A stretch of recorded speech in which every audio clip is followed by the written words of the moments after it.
This is a reading in A Course in Miracles, Chapter 28, Section 2, Reversing Effect and Cause. Without a cause, there can be no effects, and yet without effects, there is no cause. A cause is made by its effects.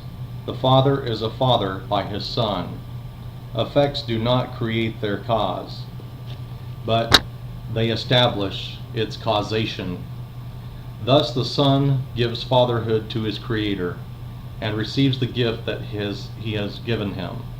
It is because he is God's Son that he must also be a father who creates as God created him. The circle of creation has no end. Its starting and its ending are the same, but in itself holds the universe of all creation without beginning and without an end. Fatherhood is creation. Love must be extended. Purity is not confined.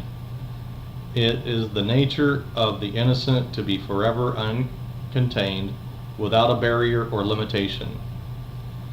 Thus is purity not of the body, nor can it be found where limitation is. The body can be healed by its effects, which are limitless as itself. Yet must all healing come about because the mind is recognized as not within the body, and its innocence is quite apart from it, and where all healing is. Where then is healing? Only where cause is given its effects. For sickness is a meaningless attempt to give effects to causelessness and make it be a cause. Always in sickness does the Son of God attempt to make himself his cause and not allow himself to be his Father's Son. For this impossible desire, he does not believe that he is love's effect and must be cause because of what he is. The cause of healing is the only cause of everything. It has but one effect, and in that recognition, causelessness is given no effects and none is seen. A mind within a body and a world of other bodies, each with separate minds, are your creations, and you, the other mind, creating with effects unlike yourself. And as their father, you must be like them. Nothing at all has happened, but you have put yourself to sleep and dreamed a dream in which you were an alien to yourself, but a part of someone else's dream. The miracle does not awaken you, but merely shows you who the dreamer is. It teaches you that there is a choice of dreams while you are still asleep, depending on the purpose of your dreaming. Do you wish for dreams of healing or dreams of death? A dream is like a memory in that it pictures what you wanted shown to you. An empty storehouse with an open door holds all your shreds of memories and dreams. Yet if you are the dreamer, you perceive this much at least, that you have caused the dream and can accept another dream as well. But for this change in content of the dream, it must be realized that it is you who dream the dreaming that you do not like. It is but an effect that you have caused, and you would not be cause of this effect. In dreams of murder and attack, are you the victim and the dying body slain? But in forgiving dreams is no one asked to be the victim and the sufferer. These are the happy dreams the miracle exchanges for your own. It does not ask you make another, only that you see you made the one you would exchange for this. This world is causeless, as is every dream that everyone has dreamed within the world. No plans are possible, and no design exists that could be found and understood. What else could be expected from a thing that has no cause? Yet, if it has no cause, it has no purpose. You may cause a dream, but never will you give its real effects, for that would change its cause, and it is this you cannot do. The dreamer of a dream is not awake. but does not know he sleeps.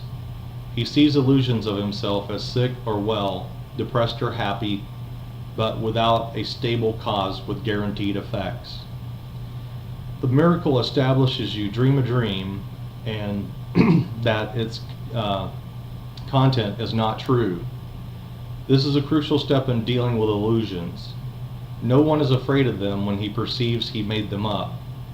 The fear was held in place because he did not see that he was the author of the dream and not a figure in the dream.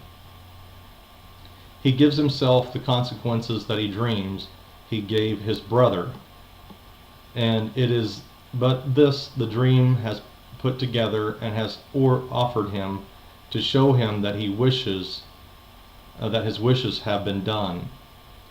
Thus does he fear his own attack, but sees it in another's hands. He authored not his own attack, and he is innocent of what he had caused. The miracle does nothing but to show him that he has done nothing. What he fears is cause without the consequences that would make it cause, and so it never was.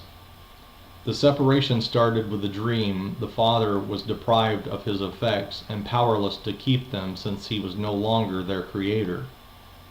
In the dreamer made himself, but what he has turned against him, taking on the role of its creator as the dreamer had. And as he hated his creator, so the figures in the dream have hated him. His body is their slave, which they abuse because the motives he has given it have they adopted as their own, and hate it for the vengeance it would offer them. It is their vengeance on the body which appears to prove the dreamer could not be the maker of the dream. Effect and cause are first split off and then reversed, so that the effect becomes a cause, the cause effect. This is the separation's final step, with which salvation, which proceeds to go the other way, begins. The final step is an effect of what has gone before, appearing as a cause. The miracle is the first step in giving back to cause the function of causation, not effect. For this confusion has produced the dream, and while it lasts will awakening be feared. Nor will the call to awakening be heard, because it seems to be the call to fear. Like every lesson that the Holy Spirit requests you learn, the miracle is clear. It demonstrates that He would have you learn and shows you its effects are what you want. In His forgiving dreams are the effects of yours undone, and hated enemies perceived as friends with merciful intent. Their enmity is seen as causeless now because they did not make it. And you can accept the role of maker of their hate because you see that it has no effects. Now are you freed from this much of the dream. The world is neutral, and the bodies that still seem to move about as separate things need not be feared, and so they are not sick. The miracle returns the cause of fear to you who made it. But it also shows that having no effects, it is not cause, because the function of causation is to have effects. And where effects are gone, there is no cause. Thus is the body healed by miracles, because they show the mind made sickness and employed the body to be victim or effect of what it made. Yet half the lesson will not teach the whole.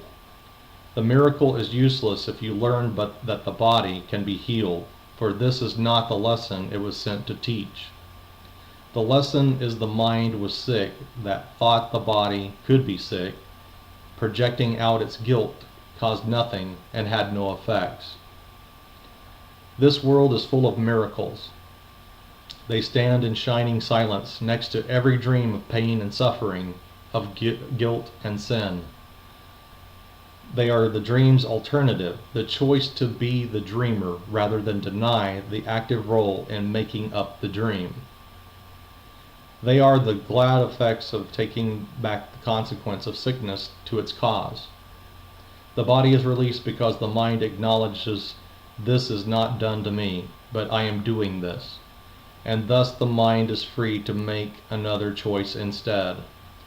Beginning here, salvation will proceed to change the course of every step in the descent to separation, until all the steps have been retraced, the ladder gone, and all the dreaming of the world undone. That is the end of the reading in A Course in Miracles, Chapter 28, Section 2.